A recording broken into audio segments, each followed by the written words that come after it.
Hey everybody, welcome to The Great Outdoors. We're nearing the end of summer reading, and this week we're going to be talking about getting outdoors and being active, and this one kind of goes with the getting outdoors and being active, but it's something you may or may not have heard of, is geocaching. Have you ever heard of it?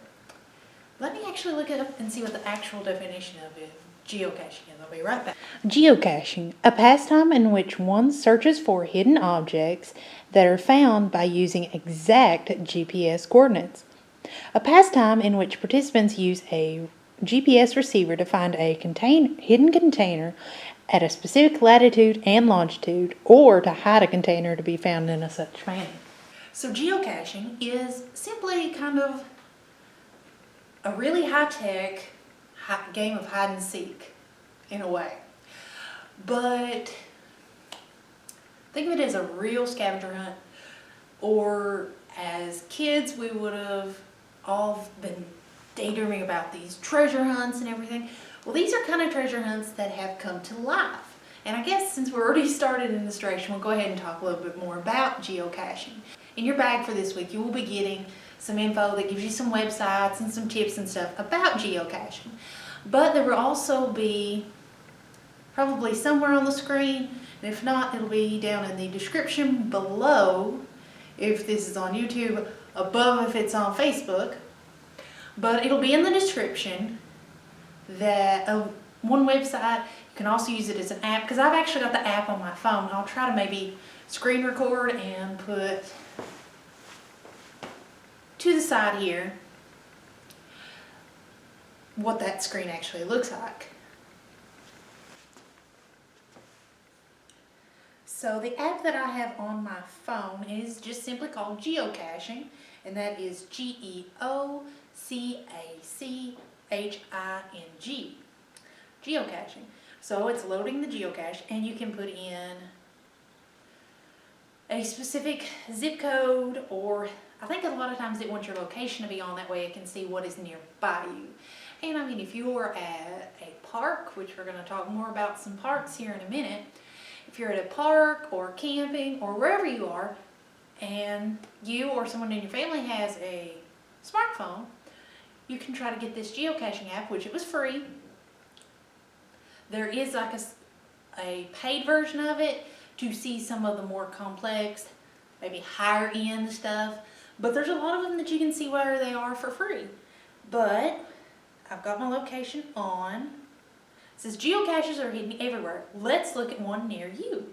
And I click show me, and it says this geocache is a physical container that is hidden outside. And I click next. View the geocache's description for details and hints before you look for it. And I click view. And this one is actually KSQ number 303A Elk Spring Cemetery. So this one is actually at the Elk Spring Cemetery. We all should be familiar with where Elk Spring Cemetery is. So it says the difficulty is like a 1.5. The terrain is about a 1.5.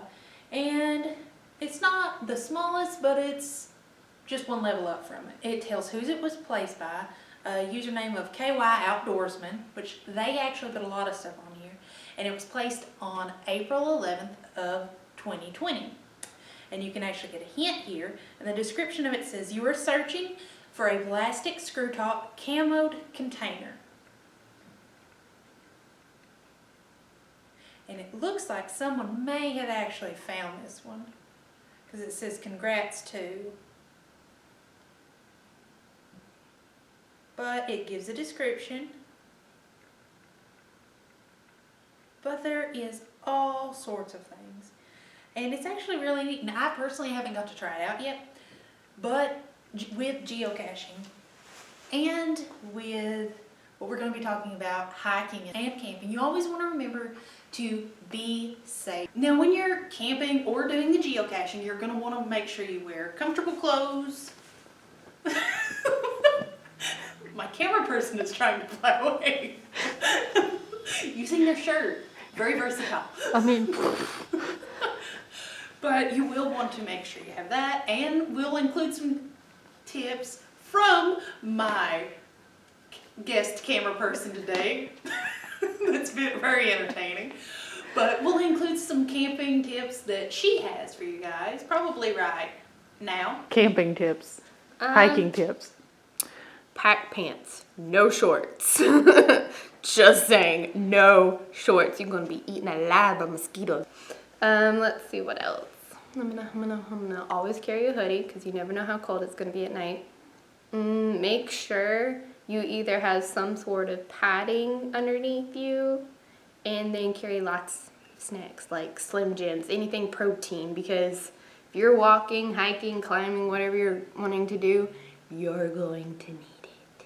And I mean you're going to need it because I'm a hungry person. Num nums.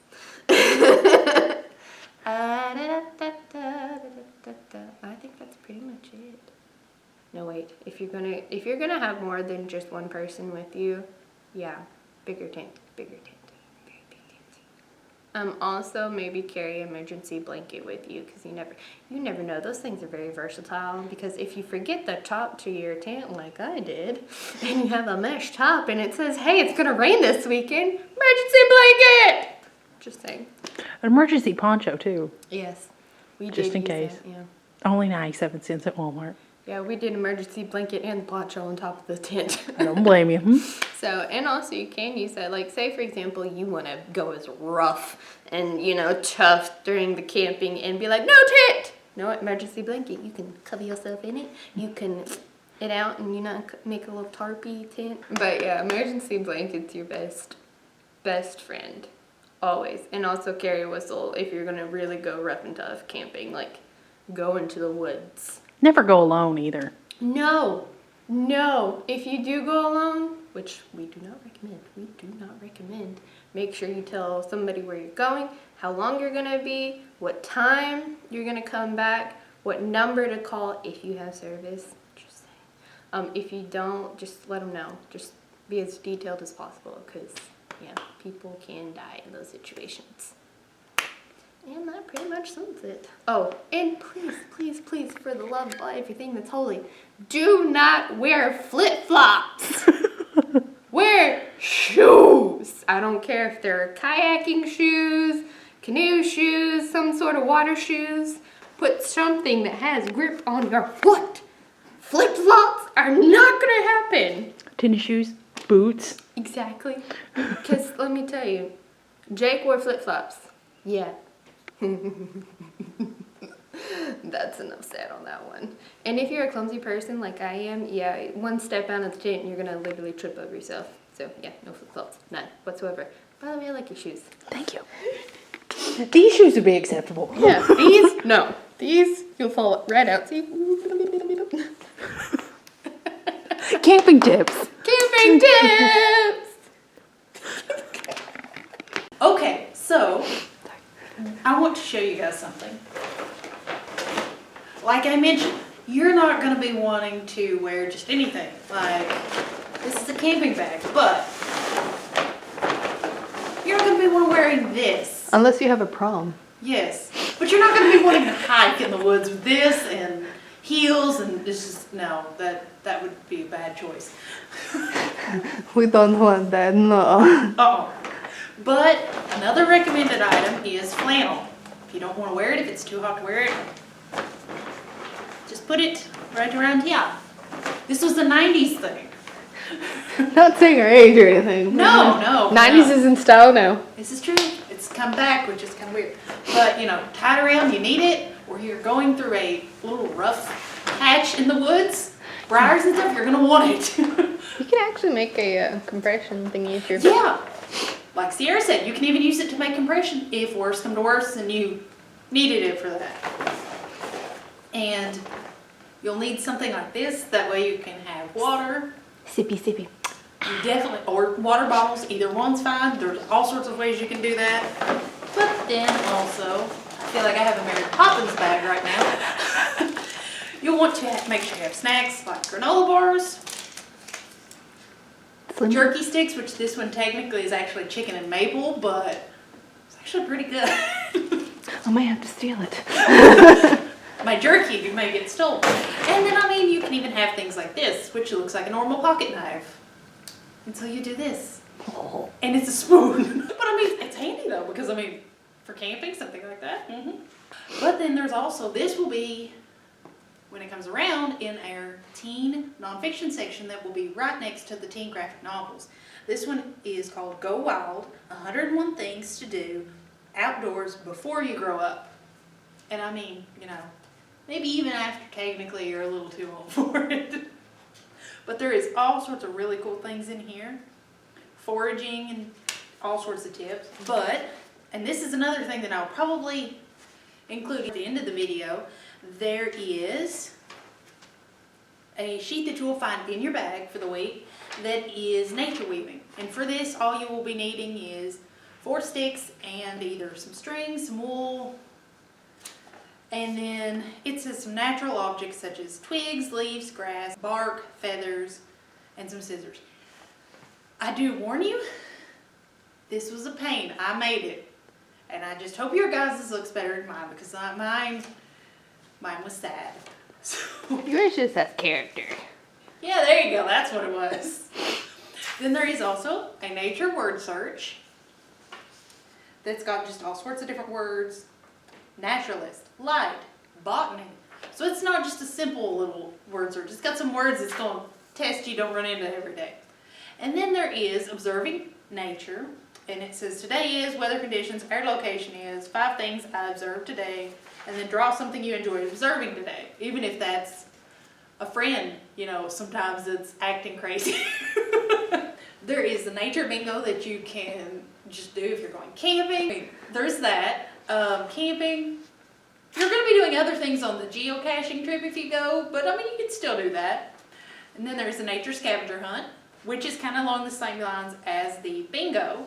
It's got acorn, animal tracks, feathers, butterflies, and camping specifically. There is a camping scavenger hunt of the things that you could see. Squirrels, chipmunks, firewood, pine cones, all sorts of stuff. Then this one is a game of sorts that I thought was kind of interesting. It's called Woodland Craft. And then there's different forest items that are on there. And it's just like a paper game. And I think all you'll basically need is some dice. Yes. Toss the dice and see where you end up. But it is, you'll have the instructions and then your little game board, which looks like that. Bunch of dots. Yes, a bunch of dots. And they have things on them. There's like a raccoon and a fox and a deer and a bear. Oh dear. Then there is another word search that's called Let's Go Camping. And then there is another nature scavenger hunt. This one's a little bit, got a little bit of a variety of things. And then for some little out of the box item, a very nice tree here Flower. that is very detailed. It looks like it's got flowers on it. It does. It's kind of trees and flowers and all sorts of things. Flower There's tree. that you can color that's actually, it says we love America's national forests and grasslands. And then there is also, this is a place I wanted to talk to you guys about. There is a hiking bingo that's specifically for Salato's Habitrack hiking. But it shows the different things that you might see. And if you do go to Salato, which you can actually go to the Kentucky Fish and Wildlife's website and learn more about Salato. There is all sorts of animals there. There is elk. There is about any local Kentucky animals you'll see there. But we actually went on a field trip there years and years ago when I was in school. I don't remember what grade. When I was a young whippersnapper. Why do I always go to that? Anyway. Because it's classic. Yes, this is true. But we went to Salato, and actually a couple of years ago, my family and I actually went back to Salato, and it was actually a little bit more fun being with family, and you could take your own pace rather than...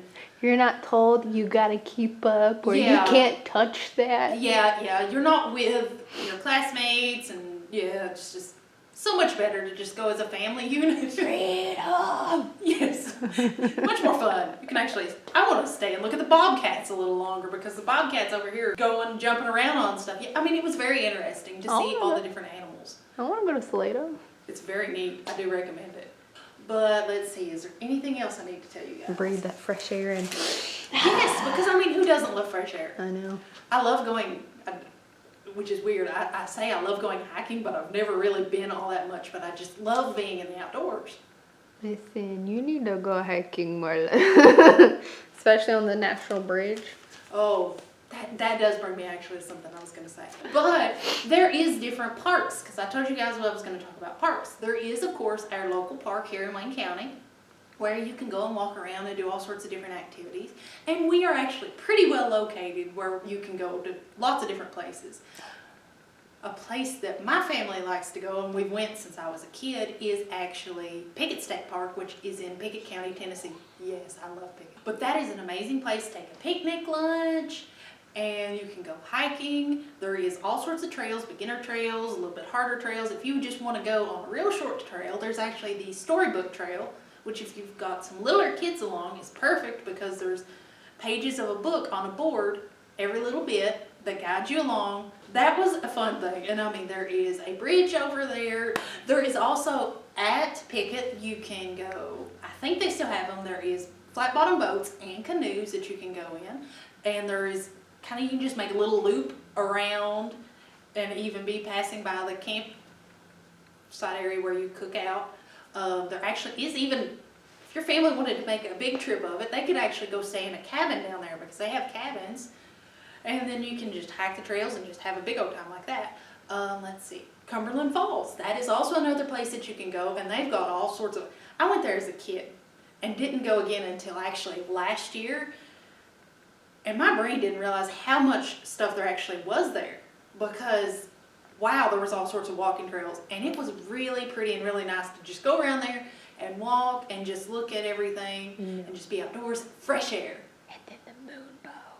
Yes, I've never been there when the moon bow. That would be neat. But like the moon bow. If you want to go for the moon bow. If you want a Yes. great motivation, Yeah. moon bow. I mean, you may have seen waterfalls before, and I mean, you might even have, wherever you live, there might be little lesser known hiking trails that you could go on. If you've got a four-wheeler, an ATV or a UTV, your family does, you can go in that. But make sure you are careful if you do that because sometimes people can be fatally injured if they're not careful. Yeah.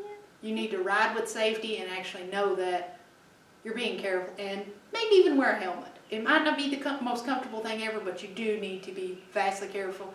And if you think a spot on an ATV is going to be, or a UTV, even if it's got a top, is going to be a little bit too sketchy, you don't know if you might tip, don't chance it. Find another way. Let's see. Is there Be anything smart. else?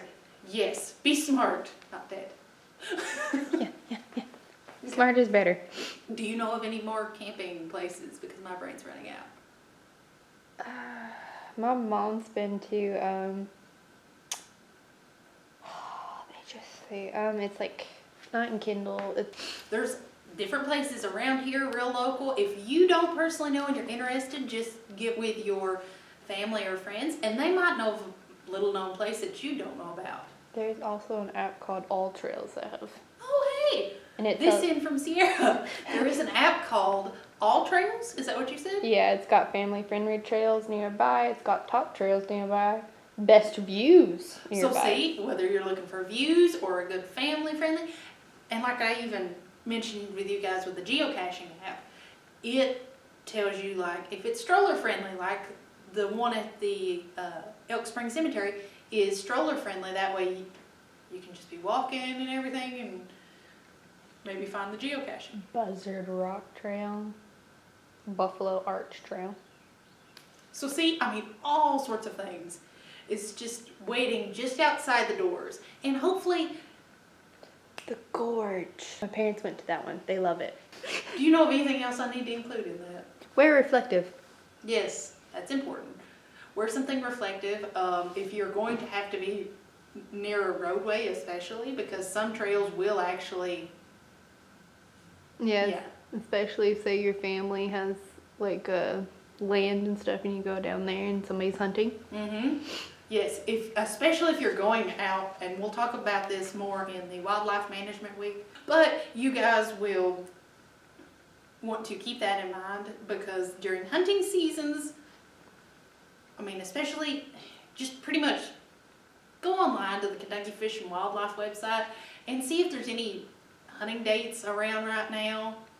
If you're going to be on like local property that's personally owned, because you never know when somebody might be out hunting and they might not know that you're there. Especially if you're out during deer season, make sure, I cannot stress this enough, make sure you are wearing bright, what they call hunter orange, because a lot of times a person could easily accidentally be mistaken for a deer, and that would be bad. But have talked about that. I showed you guys my bag. This is a bag that you guys could possibly win that is camping related.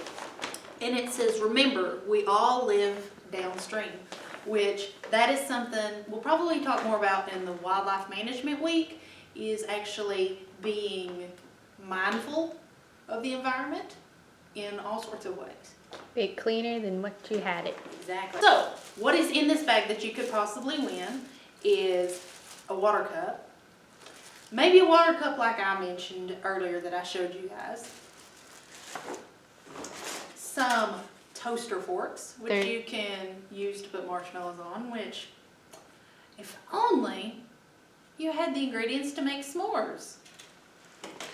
Of course, it's on the floor. S'more ingredients. Do you have some more in there? I still have some more in there, just not some more s'mores. You got a good tickle. So what else we have in the bag is get it undone, is a cooling towel. You'll definitely need that because it does get hot. So that could be handy, very handy. And then you also have your own set of a spoon, fork, and knife that is a flatware set. And then a 4-function whistle that has a thermometer, a magnifier, a compass, and a whistle. Oh, key fact or important note to take into consideration. Don't yell if you're lost. Stay where you're at and blow the whistle 3 times. And make sure you leave periods in that time because, yeah, you run out of water, you start yelling, it does a lot to your body, mentally and physically. So, that is just something you guys can keep in mind. If you are interested in winning this camping spectacular bag, if you will, we will have details probably, for one thing, especially on our Facebook, and we'll probably have some stuff here at the library. Just make sure if you are interested in winning this bag, we'll probably even just have slips, that way if you're interested, you could possibly win it. So I will see you guys the next time.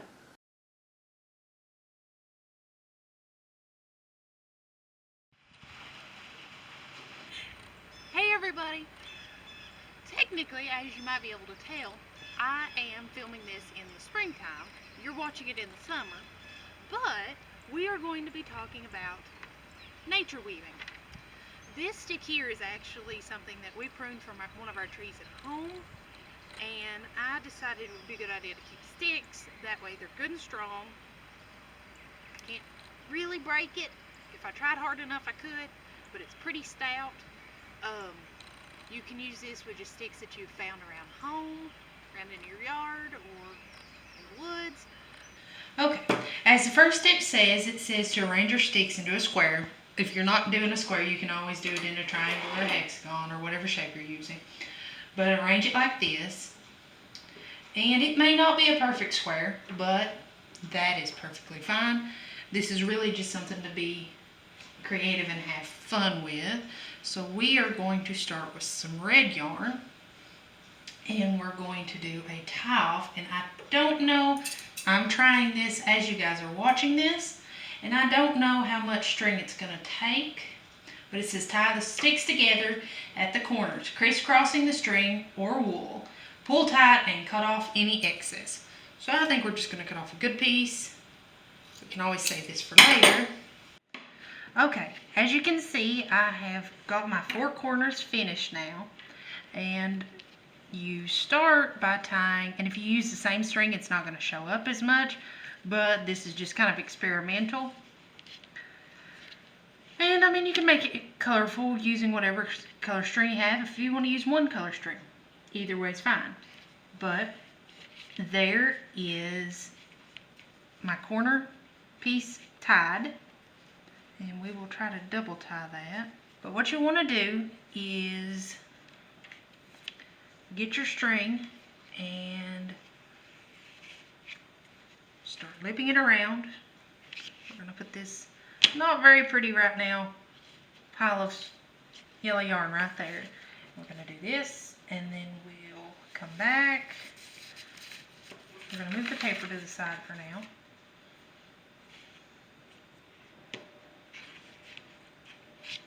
One thing I'm seeing, it's better to not cut off a bunch of extra yarn, so you guys can learn from my mistake. Okay guys, we're back after fixing this corner down here, which actually I think it might actually be sturdier than it was before. But after I fixed that, put this around my hand, wrapped it around my hand to make a little ball, to make it a little bit easier rather than having a pile on the floor to work around with. So we have got this, and we're going to pass the ball through here.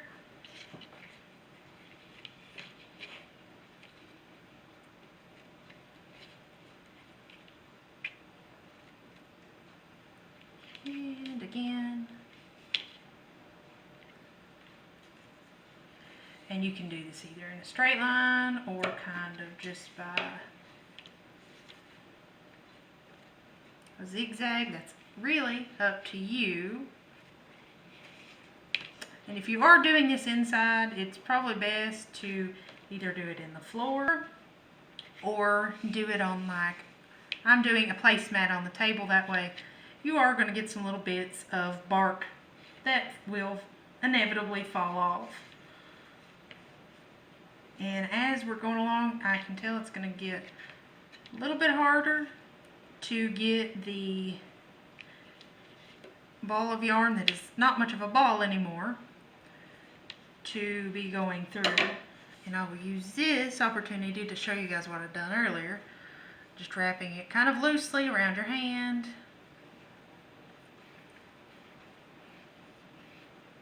Okay, almost there. Okay, and then just slip it off your hand, and you've kind of got a little ball of yarn, sort of. Okay, so we'll continue on this, and if you need to, you can move these around. If your stick or twig has knots on it, you can kind of use them to hold it in place. So as you can see, I went ahead and finished it up, and I tried a little something different.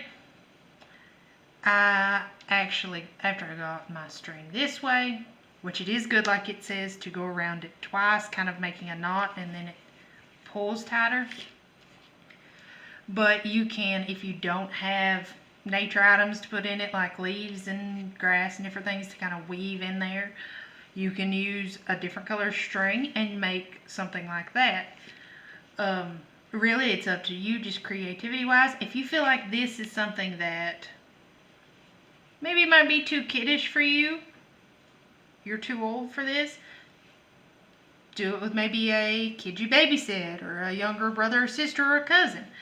Just something to kind of use some outdoor items, and if the weather is permitting, you can do it outside, which the rain forced us inside, but it's just something that you can have some neat